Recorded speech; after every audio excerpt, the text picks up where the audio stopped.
começo do ano e os primeiros dias de janeiro despertam uma atenção necessária para a dengue. No ano passado, nós tivemos a maior epidemia da história de Minas, lembra disso? E aí, pelas contas, até dezembro, foram registrados mais de 1.700.000 casos no estado. No país, os números também saíram há pouco. Foram foram mais de 600.500.000 casos. 5.900 pessoas morreram por complicações da doença. Esses dados são do painel de monitoramento de arboviroses do Ministério da Saúde.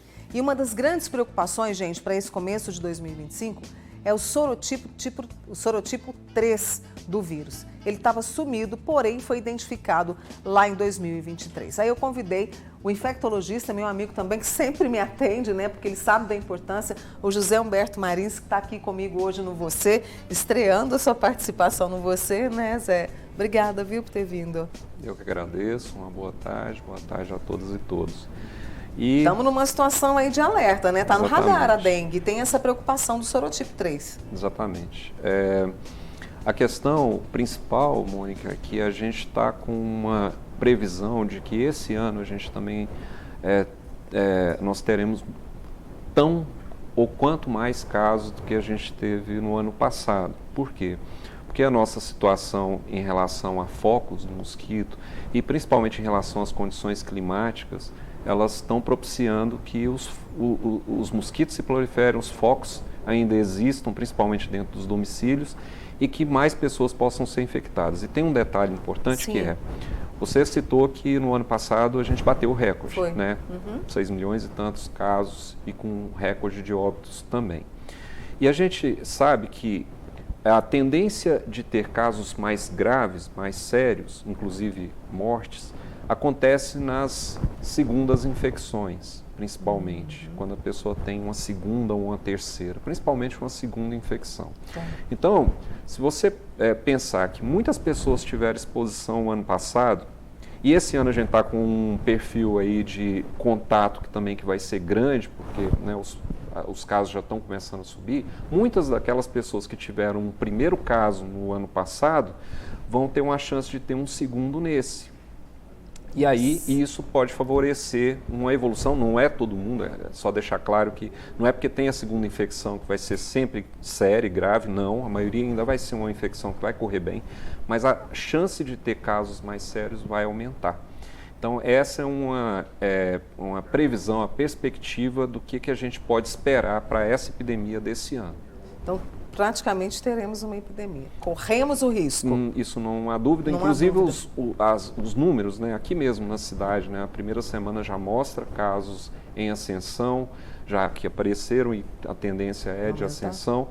E inclusive também casos já com complicações que estão sendo investigados em relação até à possibilidade de óbitos decorrentes de dengue, nada ainda confirmado, mas em investigação.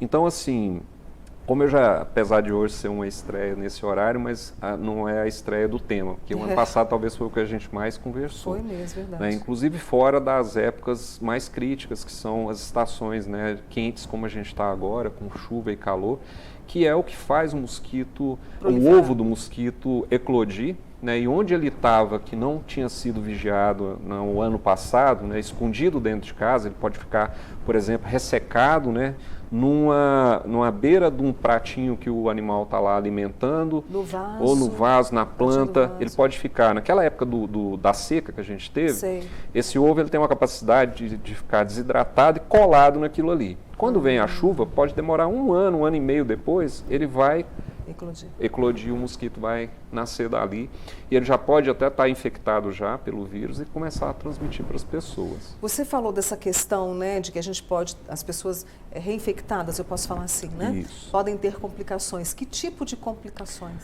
Exatamente. O que a gente tem que lembrar é que o quadro que faz a suspeita de dengue é principalmente aquela pessoa que tem febre, dor no corpo, dor na cabeça, atrás dos olhos, manchas no corpo. Certo. Né? Esse é um quadro que é clássico. A maioria das pessoas que já teve dengue passou provavelmente por esses sinais e esses sintomas, ficou aí 1 semana, 10 dias e evoluiu de uma forma a resolver a doença.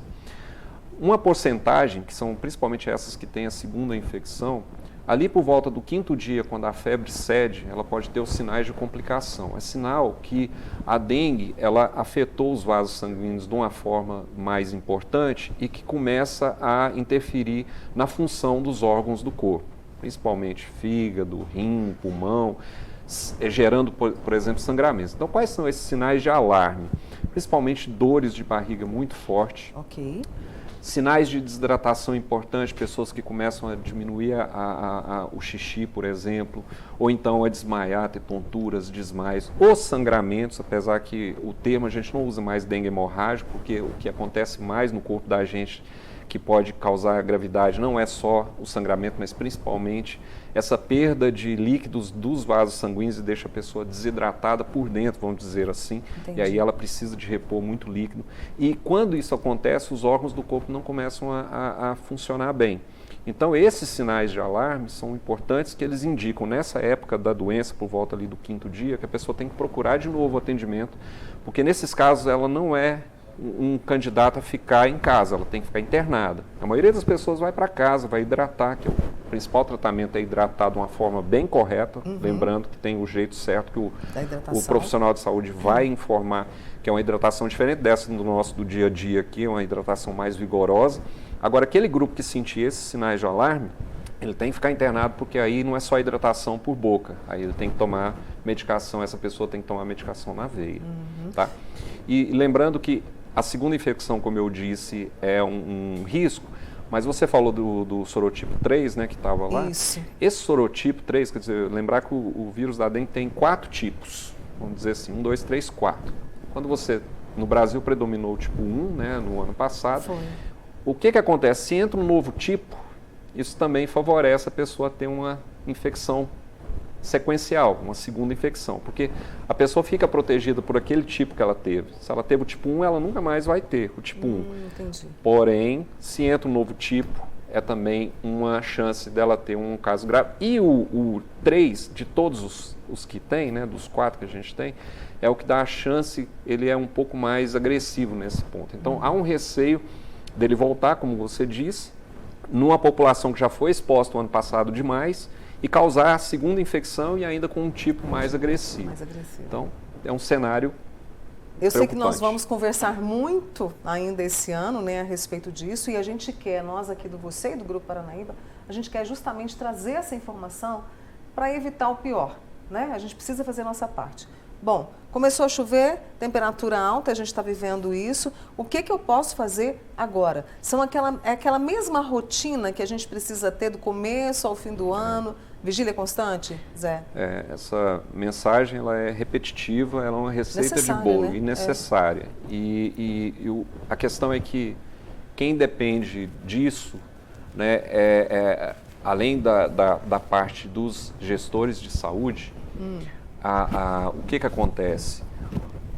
É um compromisso entre a saúde, né, quem está prestando essa assistência e organizando o serviço, e a população. O papel da população, nesse caso, ele é fundamental. Né? Talvez ele não vou dizer mais importante, mas ele tem uma relevância tão grande. Por quê? Porque 85%, 90% dos focos do mosquito estão dentro de casa. Né? E que o leigo, que as pessoas conhecem como fumacê, ele atinge o mosquito que está voando, mas o foco lá de dentro do ovo, isso nem tanto. Então, o que a população pode fazer para ajudar, que é o que a gente fala, como eu disse, é uma receita de bolo. É dispensar alguns minutos por semana, né, sei lá, de 10 a 15 minutos, que é o recomendado, para você vigiar o que tem de cantinho na sua casa que está acumulando água. Então, o local que os animais alimentam, atrás da geladeira que a gente esquece, as calhas, os locais que acumulam lixo, as plantas que eventualmente acumulam água ou aqueles vasos que não estão furados e que não estão com areia. Certo. Então, aquilo tudo ali, se tiver um foco do mosquito, vai ser um local em que o mosquito vai conseguir, depois ali, se o ovo eclode, depois ali de 15, 20 dias, vai ter mosquito aí. E um detalhe também desse mosquito, que ele é muito danado nesse ponto. Por quê? Porque ele consegue voar num diâmetro ali de 300 metros. Então, se você pensar, Mônica, que tem um mosquito infectado aqui, que ele voa 300 metros para frente, num canto do quarteirão, ele pode atingir uma pessoa lá do outro canto do quarteirão, que seja uma criança, que sejam pessoas que têm mais risco de também terem casos graves, que são as crianças, os idosos, aquelas pessoas gestantes, né? Ou que têm alguma doença já e tem uma dengue grave naquela pessoa. Olha a responsabilidade que a gente tem que ter essa consciência social, né, e ajudar também no caso da saúde pública.